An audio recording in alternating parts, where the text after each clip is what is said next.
Okay, it's time for the Press Box Podcast once again. This is episode number 32, our Jim Brown episode, if you will. So in this episode, we're going to talk about Super Bowl 53 that just concluded in Atlanta, Patriots winning their 6th Super Bowl title, and Brady tying Michael Jordan with his 6th title, something we did not talk about on this podcast, but we will in the future. After that, we're going to talk about NFL Hall of Fame 2019 class that got named. We have some issues there. And then we're going to end up with some NBA talk about how the superstars are basically running amok right now. And, we've seen Porzingis already got moved. Anthony Davis wanted to be moved. So we'll break down that as well. Without further ado, let's get into this episode of the Press Box Podcast.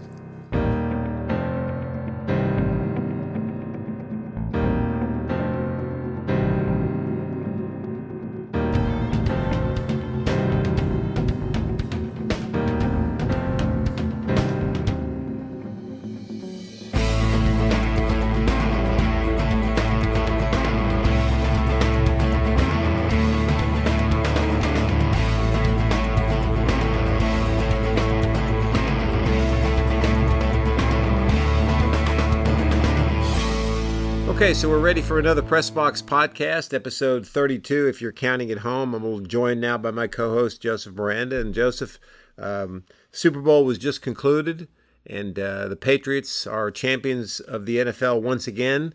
What are your thoughts on the game just completed a few hours ago?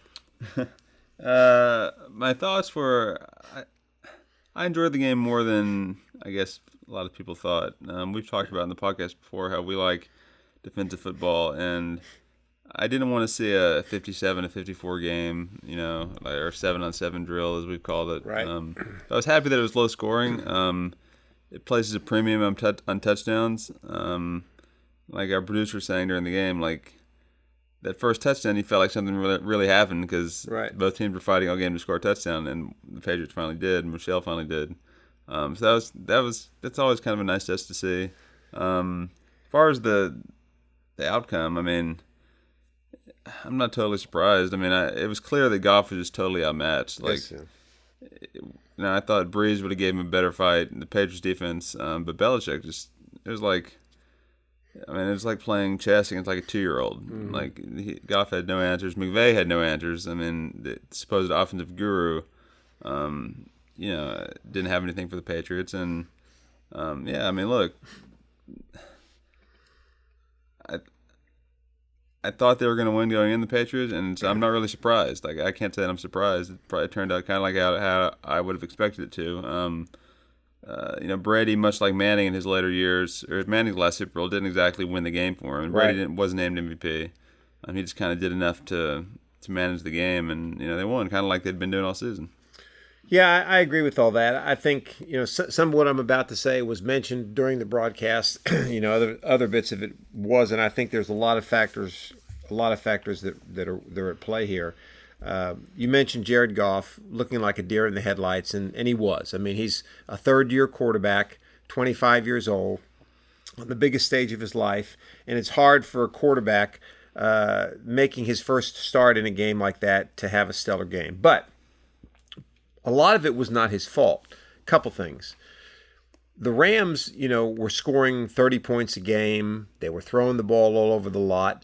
But a lot of that was built on play action. It was their ability to run the football with Todd Gurley and then play action off that run, and Goff standing back in the pocket and making throws down the field. The Patriots took away the Rams' running game early.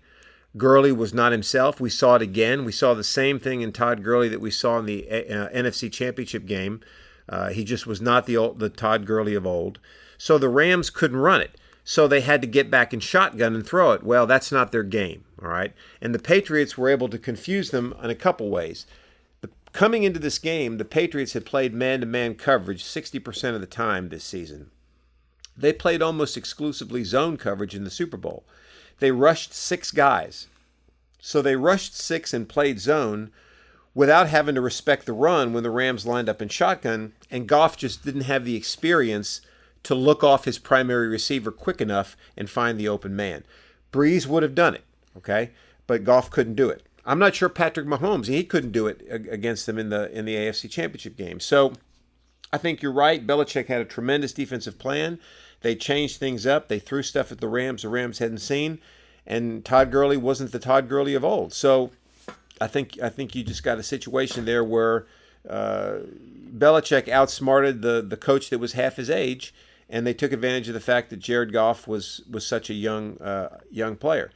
The Rams defense played spectacular. I mean, they gave Brady some looks that he hadn't seen. They pressured Brady quite a bit. So the defense has really, really controlled the day until the very end.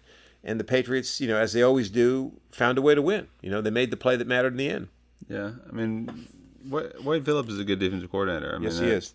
That was one of the best moves McVay made when he took over, was to hire Wade Phillips. But the thing with Gurley too, like, what do you think was wrong with him? I mean, it seemed like, especially coming out of halftime, his first few carries looked like he was running pretty hard, and he had a little burst. It's almost like the Rams didn't believe in him. Like, they didn't give him the ball enough. I think maybe if he would have gotten some more carries, he could have done something. Yeah, I don't know that we'll ever know the answer to that question. The Rams had a bye, right? So after the bye, they came out against the Cowboys, and he had a pretty good game against the Cowboys. I mean, not his usual game, but he had a pretty good football game, and so did C.J. Anderson. So you thought, wow, the Rams look pretty tough. He had a bad game against the Saints. He had a bad game against the Patriots. They didn't use him as much. I think he was still hurt. I think his knee that caused him to miss the last 2 games of the regular season, the week off and the bye helped him, and then I think he aggravated the injury against the Cowboys.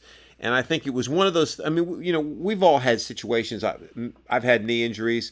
You're healthy enough to play, but you just don't feel confident enough on it, I mean, Nathan, our producer, had that same situation. Healthy enough to play, but you just don't feel confident on it to make the right cuts or the right moves.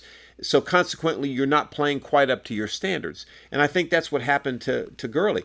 But I think you're right. I think they didn't use him partly because they were afraid to use him given that, and partly because he just wasn't completely healthy. And C.J. Anderson just was no match for the Patriots defense and for the scheme that they had. What amazes me so much about the Patriots, and don't get me wrong, I'm not a Patriots fan. I don't like the Patriots, but is that they come up name me more than one guy on the Patriots.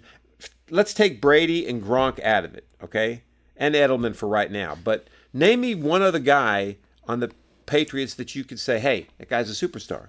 I mean, Stephon Gilmore is a good corner. Edelman is a superstar.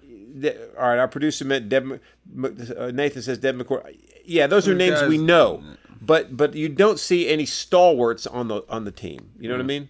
We're talking about superstars. And my point is that Belichick has a way of finding pieces to put into his system, and they seem to have a system where these guys play either above their heads or they buy into the system completely and they do their job. Like Belichick always says, do your job.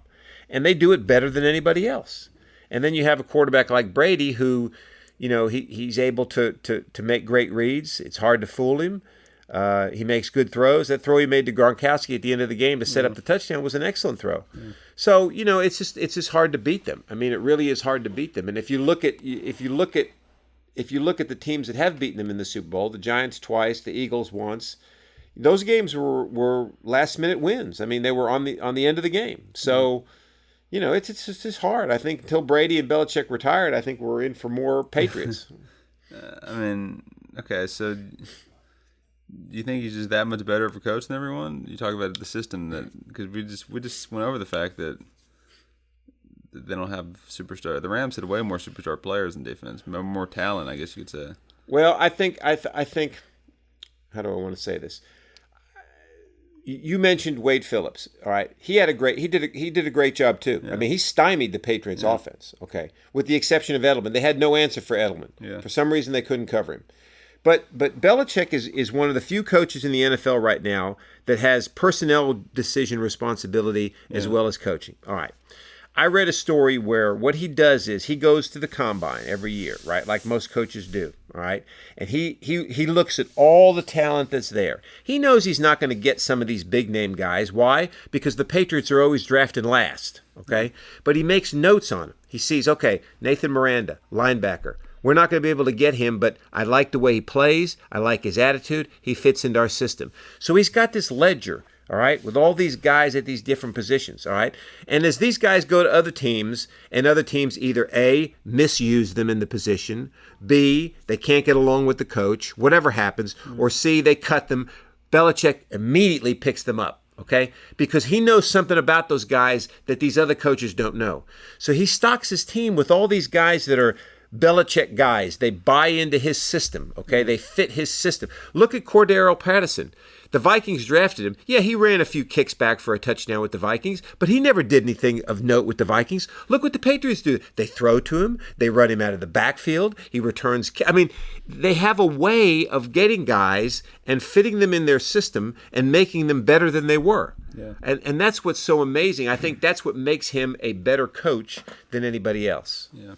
Yeah, that's a good point. I mean, and just the fact that he started out of the gate with success has allowed him to be there this long and just continue that run for 17 years. Where most coaches, they're turned over in 3 or 4 years, right? I mean, that's exactly right. Yeah, I'm willing to bet you that this may sound like a stupid comment, okay? And if it is, you tell me. The backup quarterback for the Patriots is who? Brian Hoyer. Yeah. All right, Hoyer was worthless with the Texans, okay? And he never saw the field with the Patriots, all right, except maybe in preseason. Yeah. I'm willing to bet you that if Tom Brady would have gotten hurt in the AFC Championship game, and let's say Brady couldn't have played in the Super Bowl, I bet you they still would have beaten the Rams with Hoyer in there, okay? And the reason I say that is because their system is so good that Belichick would have figured out a way to involve somebody, whether it's the running game, whether it's short, dinky passes out to protect Hoyer, they would have figured out a way. Other teams can't do that for some reason, whatever it may be. Well, I don't know. You saw that in 2008 when Brady gets hurt in the first quarter of the first game and they go 11-5. Exactly. They didn't make the playoffs, weirdly. Right. Because the Dolphins won the division that year, but they still had 11 wins. And Matt Castle made $1 billion off that one season, right? Yeah. It wasn't the same with the Chiefs. That's exactly right. What about the Rams? Where do you think they go from here? I said the other day that, I mean, I don't know. I kind of see one of those like 7-9, 8-8 seasons next year that the Super Bowl losers tend to have from time to time. Mm-hmm. I think it's going to be tough for them to bounce back from this. You know, I was kind of kidding around the other day. I was talking about Gurley specifically, but I kind of get this feel from the Rams too. Like when they're playing the Lions in like Week 15 and they're already 11-1, yeah, they're fine. But some of these crunch time games, I guess they did get to the Super Bowl. I give them credit, but it just seems like they're not quite ready for that next level yet. Yeah, you're right, and I think you know the Saints fans would argue that the Rams shouldn't have even been in the Super Bowl. All right, so that's a whole other issue. Yeah. But I agree with you. I think a lot of it depends on.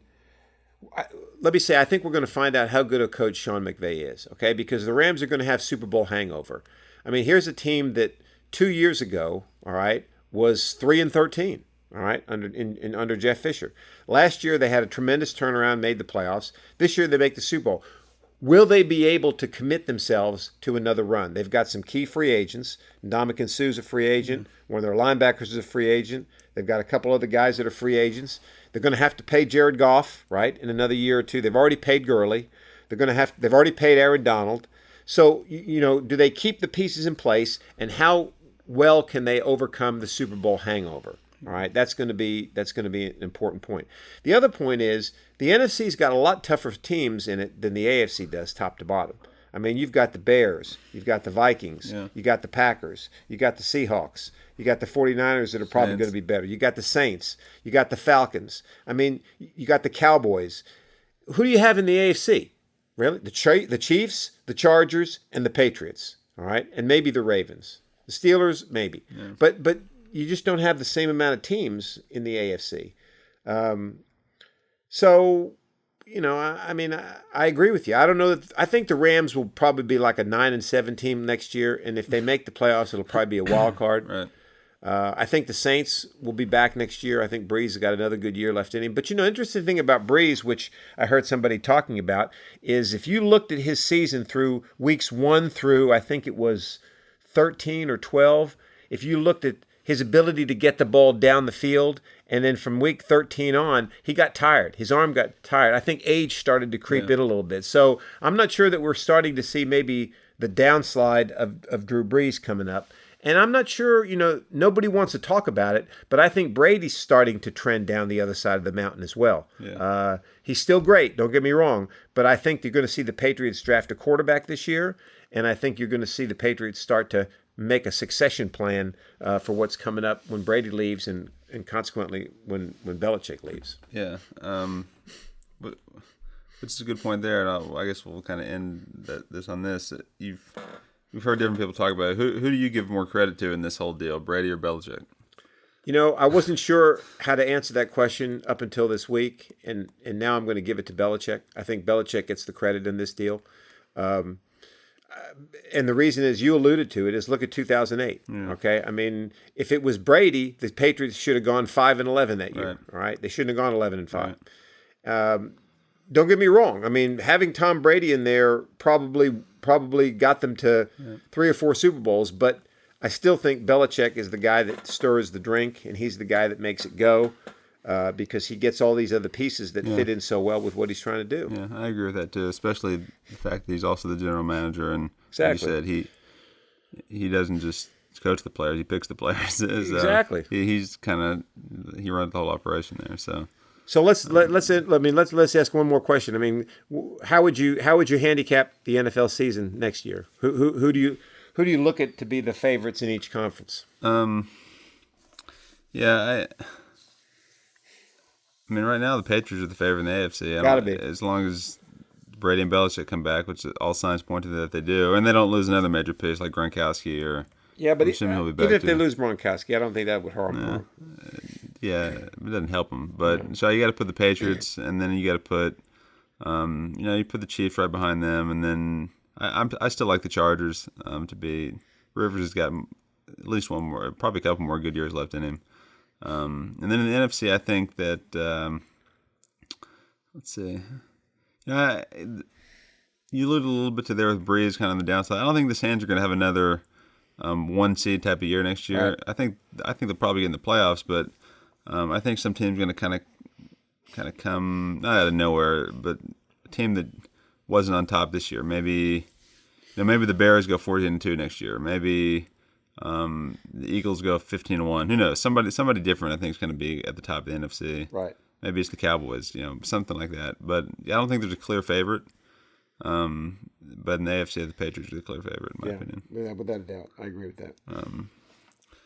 So we'll see. But another thing we wanted to talk about was the Hall of Fame announcements in the NFL, which happened before the Super Bowl. And let's see, let me pull up the list of actually who got in. I think we had Champ Bailey.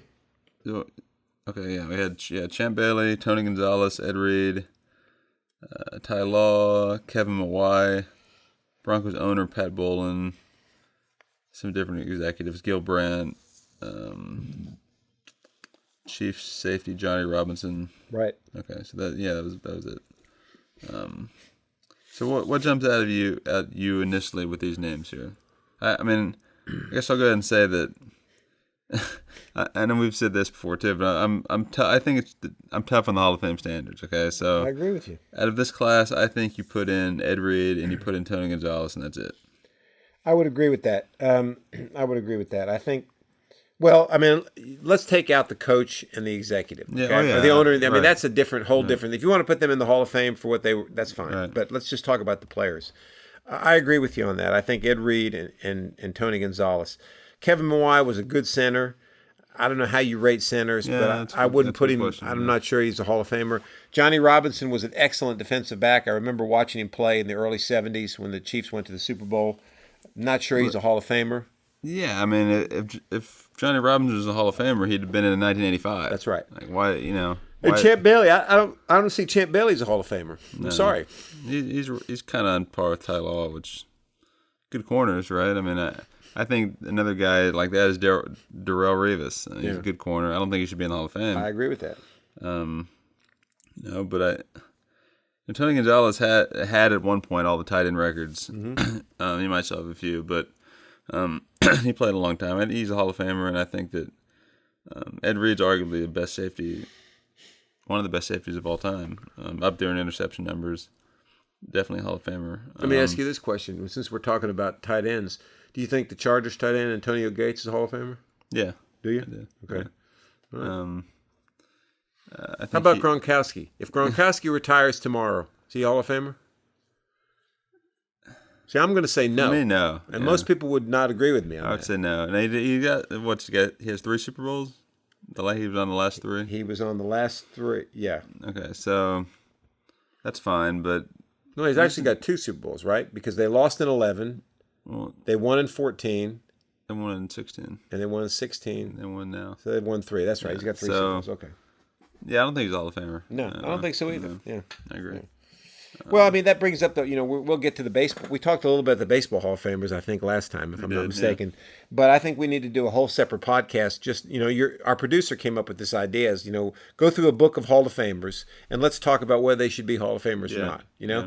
Because to me, to be in the Hall of Fame, to be in any Hall of Fame, I think you need to do something spectacular. I mean, something that was above and beyond what anybody else has been able to do. And I don't know how you define that. I mean, in baseball, it's fairly easy because you can say, okay, did he have 3,000 hits? Did he have 500 home runs? Did he have 300 wins as a pitcher? Did he have over 4,000 strikeouts as a pitcher? Did he have a career batting average of over 300? Whatever it may be. In football, it's a little more nebulous outside of a quarterback, okay? I mean, a corner. How do you define what a Hall of Fame corner is? Yeah. Is it interceptions? Is it... what if they don't throw to your side? Right. How do you know if you're Hall of Fame? Are you just going to say, well, they didn't throw over there? Well, maybe they didn't throw over there because they had so much success throwing to the other side. Right. So I don't know how you define that. You see what I mean? Yeah, I don't like. I think Charles Woodson's a Hall of Famer. Okay, but if you compare him to Champ Bailey, I think you just give the edge to the fact that. I guess you can give the Super Bowl edge to Woodson because he won with the Packers. I know he doesn't have total control over that, but you give that to him, and he played longer. He was more of a presence in the game. I felt like for a longer time, and when you're trying to compare a position like corner, that's kind of where you have to go. I don't know. And I always just use the test like I talked about with the Johnny Robinson guy. When they retire, it should be pretty obvious. Are they a Hall of Fame player? If it's like, well, maybe, then they're not. Like Tony Gonzalez and Ed Reed, Hall of Fame players. Well, right? Yeah. I mean, I agree with that. But I think part of it is, you brought up a good point of played for a long time. Part of it has to be longevity. Yeah. It's success over a long period of time. Ed Reed had success over about a 12-year career. Tony Gonzalez had success over about the same amount of time. Or longer. Okay? Or longer, all right? I mean, if you want to put Champ Bailey in the Hall of Fame, then I think Darrelle Revis needs to be. Or Darrelle Revis was but I mean, if you want to compare him to Champ Bailey, he was a shutdown corner for 4 or 5 years. I'm not saying he's a Hall of Famer. I'm just saying, how could you put Champ Bailey in and not him? Now, he's not eligible yet, right. but I guess longevity has to have some factor in. I don't think Terrell Davis is a Hall of Famer. No. I mean, the guy made the Hall of Fame off one season. Yeah, he's not a Hall of Famer. One season, and what did he do outside of that? He did nothing. I don't think Kurt Warner should be a Hall of Famer. I mean, Kurt Warner won a Super Bowl. He lost 2 Super Bowls, but he did it over a 4-year period. Right. I mean, he was a supernova that flashed through the sky and then went away. Is that Hall of Fame? I don't think so. So, Champ Bailey played 16 years. All right. Which is it's a lot of time. 99 to 14 15 years, 99 through 13. Okay. 12-time Pro Bowler, 3-time first-team All-Pro. Blah blah blah. Led the NFL interceptions 1 year. So yeah, I mean, it gets a little iffy when you're talking about grading certain positions. Yeah, I realize that too. But well, I think personally, I think you need to have a template. All right, a template by position. All right. Well, yeah. That says these are the standards you have to come to. Whether it's so many Pro Bowls, so many All-Pro selections, so many interceptions, so many pass breakups, so many years that you played, so forth and so on. The years thing, I think there might be some credence in how you have to play at least a decade, right? Because you should. Yeah, I mean, because we like Patrick Willis, not a Hall of Famer. He played 8 years. Right. Like that's fine, but played 12, 15 at that similar to that level, and then Hall of Fame. Yeah, I agree with that. Let's see. I'm trying to look at. who's up next year. Troy Polamalu, first year eligible. Not a Hall of Famer. I would say no. Reggie Wayne. Maybe. Yeah. Maybe. Yeah, let's see here. He's got the 5th most receiving yards in NFL history. 10th all time in receptions. But is it Reggie Wayne or is it Peyton Manning? Yeah. I mean, look at Jerry Rice. Jerry Rice did it with 2 quarterbacks, right? Yeah. All right. Well, then you got the Super Bowl with Rich Gannon too. That's right. You got the Super Bowl with Rich Gannon too. That's right. Then, like I said, Patrick Willis here. No. Justin Smith, defensive lineman. No. So yeah, I mean, those are just the first ballot guys. They'll probably be other scale guys. back and put guys in they didn't put in this time. But yeah, I mean, I don't know. Yeah, I mean, we talked about this before. The Hall of Fame,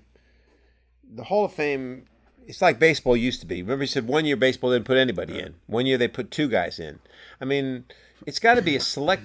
It's got to be a select honor. It can't be somewhere every year you're putting 8 guys in the Hall of Fame. I mean, that's like grabbing for people to put in the Hall of Fame, and it just doesn't make any sense to me. To show you how much of a farce it is. Right away, last week, what have all we been hearing? Edelman. Is Edelman a Hall of Famer? I mean, come on. I mean, why should you even be bringing that up? Edelman is not a Hall of Famer, okay? He's a very, very good receiver who has thrived in the Patriots system, okay? And he's found a way to get open so Brady can hit him on these little crossing routes. But he's not a Hall of Famer. Right. They're trying to bring up the fact that he has the 2nd most postseason receptions behind Jerry Rice. All right? Well, that's partly because he's played in probably a whole lot more games than Jerry Rice has played in the postseason. All right, when you look at the levels of play that there are in the postseason, when Jerry Rice came out, there was less teams in the postseason. Okay, right. That's part of it, and the game has changed. I mean, when Jerry Rice was in his prime in the late '80s and mostly late '80s and early '90s, the game wasn't what it is today. All right, so you weren't throwing the ball all over the lot. Yeah. I don't buy those kind of. That's it's irresponsible to have those kind of discussions. To say is Julian Edelman a Hall of Famer? No. Larry Fitzgerald, Hall of Famer.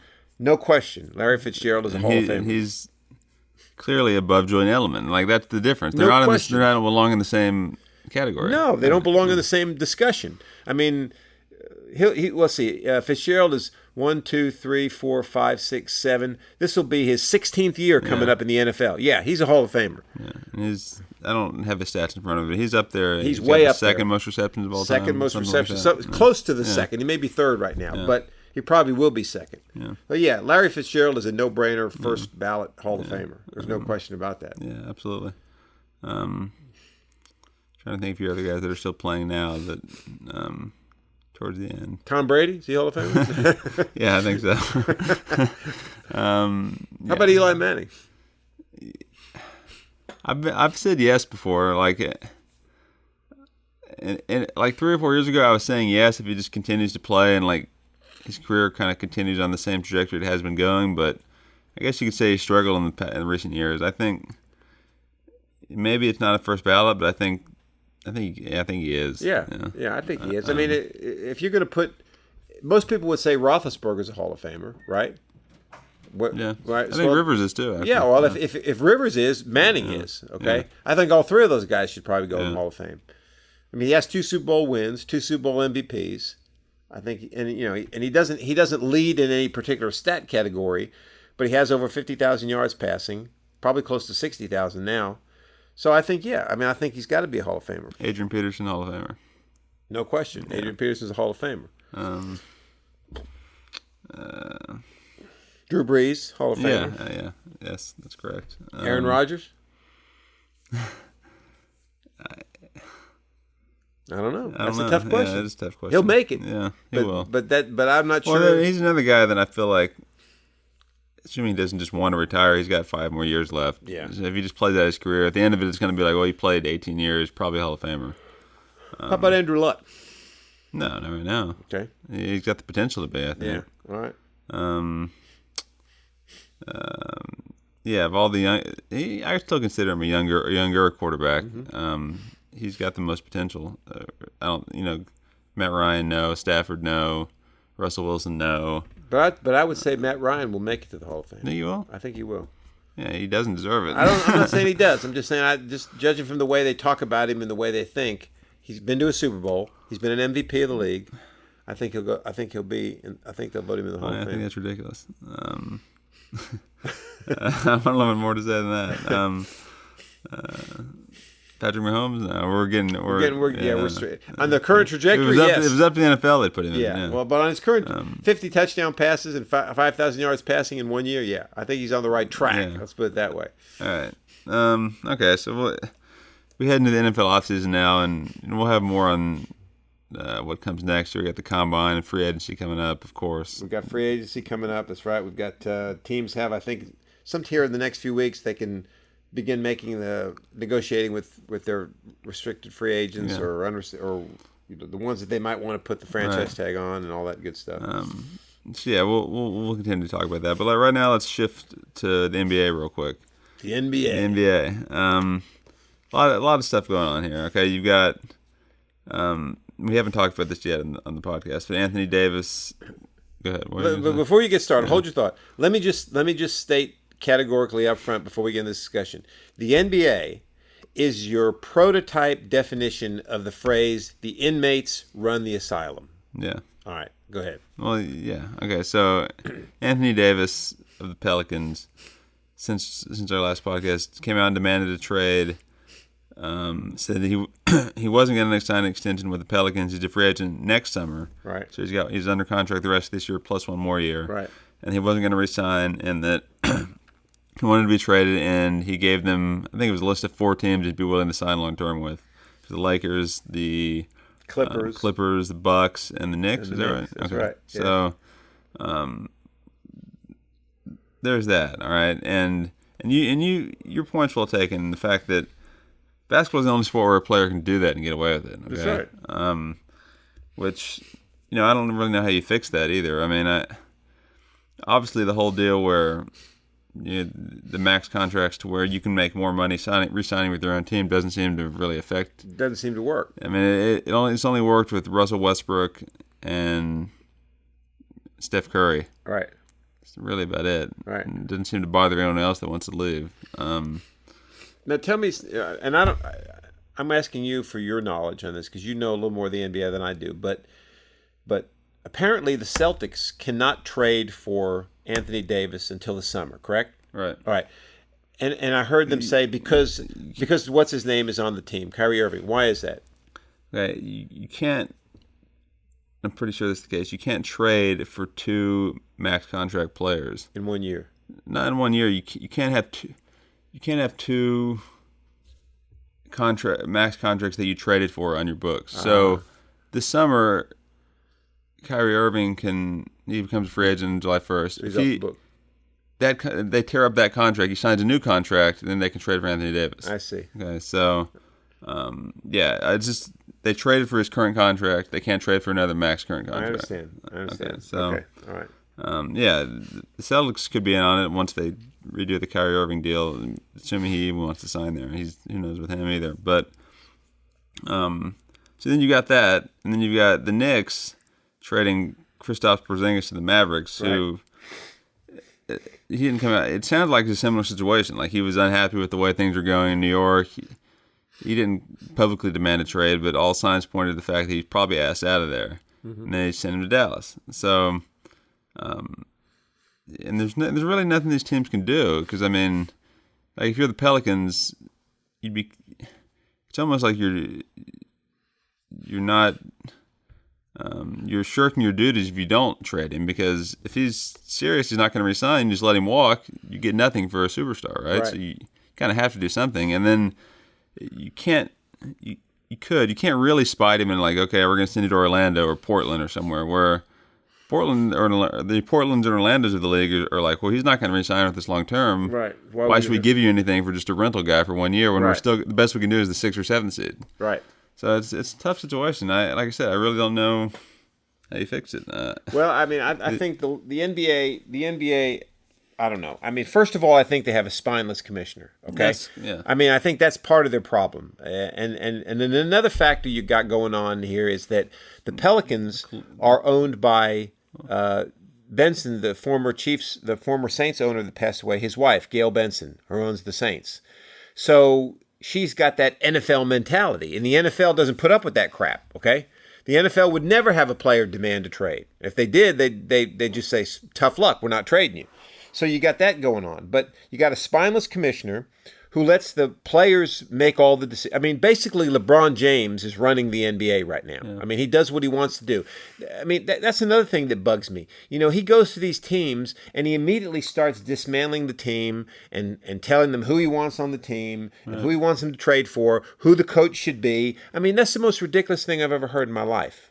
Okay, and then you got these guys demanding trades. The NFL is one thing I got to give them credit for. They're good at putting rules in to alleviate poor situations. Right. The NBA needs to sit down and think, okay, what rule can we put in that will stop this, whatever it may be. Maybe it's something, and this is going to sound ridiculous, maybe if some guy comes out and says, I demand a trade, automatically his contract gets extended 2 years. Okay, so now, go ahead. You're going to sit there for 3.5 years and waste your bet. I mean, I don't know. I know that sounds ridiculous, but how else are you going to stop it? Because they own all the leverage, just like you just said, right? I mean, Anthony Davis is sitting in the catbird seat. I think one thing you do is you keep the salary cap, but you do away with the max contracts. Okay, so right now, like what the Knicks basically tried to do, you hear, they have room for 2 max guys this summer. So by trading Porzingis and Hardaway and those guys, they dumped a lot of salary. So now they can sign a Durant and a Irving if they want, right? Right. Okay, but if you do away with max contracts, okay, say the cap's $100 million, right? Well, okay, let's say the Knicks want Irving and Durant, but the Timberwolves offer Durant $80 million per year, right? And they use 20 for the bill the rest of the roster. Well, that incentivizes him to go there, and you break up some of this teaming up stuff, right? Because, I mean, otherwise, anywhere Durant wants to sign, he can only get a certain amount. Right. You know, so he's going to go team up with other guys, his buddies, right? Right. So, I mean, it creates bidding wars, right? How much do you want to give to one player, right? But I think that it'll break up some of the, So right now basically what you're saying is that there's a max contract that every team can give, right? Right. Okay. Yeah. So Durant, if he's looking to change teams, he can't make any more than a certain amount no matter where he goes. Right. Yeah. No, I agree with you. And based on that, the Knicks have enough to offer 2 max contracts. So they can pair up Irving, or they want Irving and Durant, or they can, whoever it is, right? Whereas, you take away the max, you basically have to choose one of them because they're like, hey, we want Durant, here's $70 million. Oh, we can only offer Irving 10 or 20 or 30, or they have to have some for the other players. Irving's going to be like, no, I want my max. Who's going to offer me, you know what I mean? And you get guys going different places. Right. You don't have Paul and Harden on the Rockets because Paul's, the Rockets would choose Harden, and Paul's goes somewhere else and gets his money, you know what I mean? Whereas now, they can both play there because they can only make so much. That's right, yeah. No, I agree with that. I think that's an excellent idea. And another thing that's always confused me too is, you hear a lot about teams in the NBA that are obviously tanking, right? I mean, they're trying to lose. I mean, that's all I hear about the Knicks. I watch the Boomer and Geo show on every weekday morning, and they're talking about how, the Knicks are tanking. We love it. This is exactly what they're supposed to be doing. They're losing as much as... In fact, they're not even playing guys like this Enes Kanter guy. They won't even play him, okay? Because they want to lose, all right? Well, no other sport do you hear about that. It happens, right? In baseball, look, the Astros basically gutted their franchise for 2 or 3 years, but nobody said, hey, they're tanking. Right. You see what I mean? So why is it that the NBA has that aura about them that other I think the NFL, it definitely doesn't happen. I mean, I think in the NFL, there's no such thing as tanking. Right. You know what I mean? Well, I think the difference is the NBA, it's like your team can, it's like you can be in the bottom one year and bounce back to the top the next year. Like take the Knicks, for example, okay? They're tanking. They're trying to get the number 1 pick and get Zion Williamson. Right. They're trying to dump salary to get free agents. Okay, so they could, if things go right for them and they get the number 1 pick and Durant and Irving sign there, they're a championship contender. Yeah, right. Now, baseball, there's much less of quote-unquote guarantees, right? Like the Astros, they could lose 110 games. Okay, they get first pick in the draft a high school pitcher.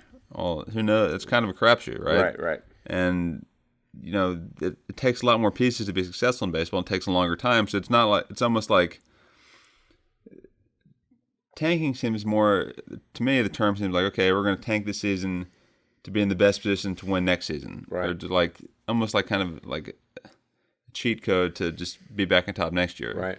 Astros did like a rebuild, which means that, okay, they looked at their roster. We're not going to win with what we have now. We got old guys. We got guys who are paying too much. Carlos Lees of the world, Lance Berkman's. Going to get rid of them, get them off the books. Yeah, obviously they're going to cut some salary, save some money, and go younger. But it's almost like, okay, we know we're going to lose for a few years, but this is where we want to be, and we're going to build within. Not like, we're not going to win this year. Let's lose and try to win, and just to put ourselves in the best position for next year. Yeah, I don't know. I don't know if I explained it well. But. No, you did. You explained it very well. I mean, that makes a tremendous amount of sense. It's not in baseball. Even if you're trying to lose, there's no guarantee at all that you're going to be any better next year. Yeah. In the NFL, I just don't think it's conducive to that. I mean, I think when players get on the field in the NFL, you have to play hard. I mean, there's no way you can not play hard. Well, don't get that confused too. That's true. I think these teams the players that are taking the floor are playing hard. Yeah. Right, but who they're playing. Who are they playing? Like the Knicks. They just traded away arguably one of the top 10 players in the NBA. Right. That means they're not trying. Right. But if they were to play him, he would try. You're right, and I did misspeak there. But then why in the NFL does it not happen? Do you know what I'm saying? Why is it like you never really hear of a team saying, okay, we're just going to go ahead and lose this season. We're going to just put different guys in there. You know what I mean? Because isn't that what they should do? In other words, no. First of all, one player doesn't swing an NFL roster as much as the NBA player. Right. So it's not like NBA teams always think they're one guy away or two guys away, like the Knicks. Now, the Raiders did a version of that this year. They did. They got rid of Mack. They got rid of Cooper for draft picks, right? Right. So, and I would say that's more of a rebuild. Maybe they're never going to say it publicly, but they don't probably expect to do a lot next year, maybe even the year after. But if they can get all these draft picks into their system and build something for the future, that's what they're looking to do. Right. It's just a different dynamic of the sport, right? So, I mean... Yeah, I guess you're right. Players don't become available as readily in the NFL, as we talked about, because the players don't run the asylum. That's right. You're not going to have... Yeah, it's just not going to... The Raiders aren't going to try to clear cap space so they can sign Aaron Rodgers next year because he's not available. He's not available. That's right. So that's a good point. Yeah, that's a good point. So the NBA should look at the model of these other leagues, and they should fix it. I mean, that's part of the problem. Yeah.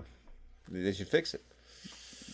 Yeah, it's kind of a crazy thing. I mean, it just boggles my mind. And you're right. The Pelicans are sitting there with their hands completely tied because, what do they do? I mean, if they don't trade him, he's going to leave as a free agent after next year, right? They can't really trade. They shouldn't trade him now and give in to his demands. They should wait at least till the offseason to trade him, right? And then you can trade him to whoever. Yeah, I think the move is, I would say, okay, you don't want to play for us. You're sitting the rest of the season, right? And then I trade him over the summer, right? Because the longer you wait till next year's trade deadline, the more desperate other teams feel you're becoming, and they pull back their offers a little bit. I agree. Yeah, I agree. So I think that's the move there. Yeah. And I think the Pelicans moved to Seattle. Yeah. I don't think that's really a basketball city. No, it's really not. I mean, I think Seattle deserves a basketball team. Yeah. Since they lost the Supersonics. Yeah. Bring the Sonics back. They still own the. They own the rights, logo, name, and all stuff, that. Yeah, that'd be good. Yeah. Bring the Sonics back. Yeah, well, we'll see what happens. I mean, I think it's. I think it'll be interesting to see how it plays itself out here with what's going on. But I will say I like what the Mavericks were able to do there. Assuming Porzingis comes back healthy, him and Doncic, it's the new Dirk and Nash. Yeah, right. So that's right. I think they have a bright future. The Western Conference is tough, but I think that it is tough. That's good for them. Yeah, that was a good move by them. It was a good move by them. Yeah, it was a good move. Well, we got lots of sports coming up. On our next one, we'll talk some golf. Right, we got golf starting to hit the start. Baseball Pitchers and catchers report, what, in about a week, roughly? Yeah, right. Give or take? That's right. Yeah, give or take. Well, that's the fifth already, yeah. So we'll be talking baseball here pretty soon, and then golf will be heating up. So we got lots of stuff coming on, and lots of good action coming up, and it'll be interesting to talk about. And we do need to do that Hall of Fame show. One show completely dedicated to the Hall of Fame. We just take names and start talking about Hall of Fame or no Hall of Fame. We're going to do that, and we're going to bring our producer on for an Oscars preview. Yes, we are. Before the Academy Awards. Before the Academy Awards. That's exactly right. That's right. Well, I enjoyed it. Yeah, absolutely. So that'll do it for this episode, and we'll see you again soon on the Press Box Podcast.